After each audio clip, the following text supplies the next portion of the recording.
শুদ্ধিকরণ করা হলো অন্ধ্রপ্রদেশের তিরুপতি ভেঙ্কটেশ্বর মন্দির। গরু শুয়োরের চর্বি মেশানো ঘি ব্যবহারের ঘটনায় সোমবার মুখ্যমন্ত্রীর পরামর্শে মহাশান্তি হোম করা হয়। হোমে অংশ নেন তিরুমালা তিরুপতি দেবস্থানের এক্সিকিউটিভ অফিসার সহ অন্যান্য ট্রাস্টি সদস্য এবং পুরোহিতরা।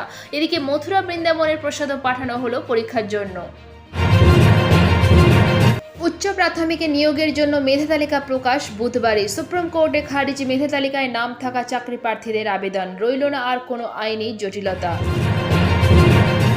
বীরভূমে ফিরলেন অনুব্রত মণ্ডল এবং সুকন্যা মণ্ডল। মেয়ে সুকন্যাকে সঙ্গে নিয়ে মঙ্গলবার বীরভূমে নিজের বাড়িতে ফিরলেন তৃণমূল নেতা অনুব্রত মণ্ডল। এদিন সকাল 9টা নাগাদ তিনি বোলপুরের নিচুকুট্টির বাড়িতে পৌঁছান।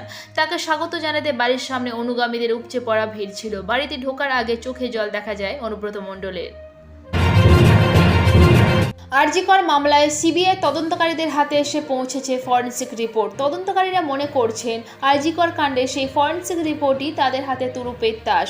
আরজিকরের সিন অফ ক্রাইম থেকে বেশ কিছু নমুনা উদ্ধার করে সিবিআই। অভিযোগ তার আগেই বেশ কিছু তথ্য প্রমাণ নষ্ট করেও দেওয়া হয়েছে। সিবিআইয়ের দাবি তারপরেও ঘটনাস্থল থেকে বেশ কিছু গুরুত্বপূর্ণ নমুনা তারা পেয়েছিল।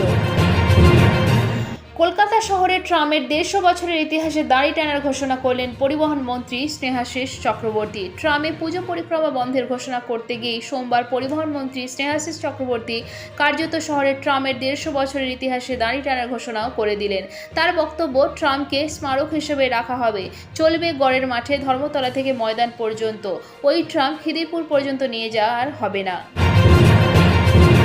বাংলায় ফের রেল দুর্ঘটনা। ঘটনাস্থল ফের উত্তরবঙ্গ। ময়নাগুড়ি রেল স্টেশনের কাছে লাইনচ্যুত হয়েছে মালগাড়ি। স্টেশনে ঢোকার মুখে ইঞ্জিন থেকে ছিটকে যায় বেশ কয়েকটি বগি। মালগাড়িটি আসাম থেকে এনজিপির দিকে যাচ্ছিল। ঘটনায় ক্ষতিগ্রস্ত হয়েছে রেলের বৈদ্যুতিক খুঁটি। কিভাবে এই দুর্ঘটনা খতিয়ে দেখছে রেল দপ্তর।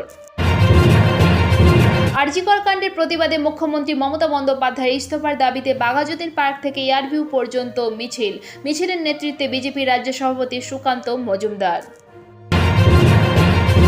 দোরগোড়ায় উৎসবের মরশুম, সেই কথা মাথায় রেখে শান্তিপূর্ণভাবে পুজো পরিচালনা করতে পুলিশের ছুটি বাতিলের সিদ্ধান্ত নিল রাজ্য সরকার। মঙ্গলবার এই মর্মে বিজ্ঞপ্তি জারি করা হয়েছে। 1 অক্টোবর থেকে 8 নভেম্বর পর্যন্ত ইমার্জেন্সি ছাড়া কোনো পুলিশ কর্মীকে ছুটি না দেওয়ার নির্দেশ দেওয়া হয়েছে। পিছিয়ে গেল আরজিকর মামলার শুনানি। সুপ্রিম কোর্টে পিছিয়ে গেল আরজিকর মামলার শুনানি। 27 সেপ্টেম্বর শুক্রবারের বদলে এই মামলার পরবর্তী শুনানি আগামী 30 সেপ্টেম্বর পরবর্তী সোমবার।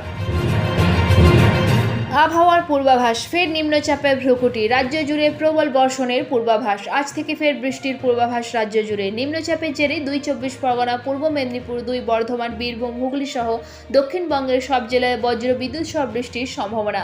উত্তরবঙ্গের একাধিক জেলাতেও ভারী থেকে অতি ভারী বৃষ্টির সতর্কতা জারি করা হয়েছে।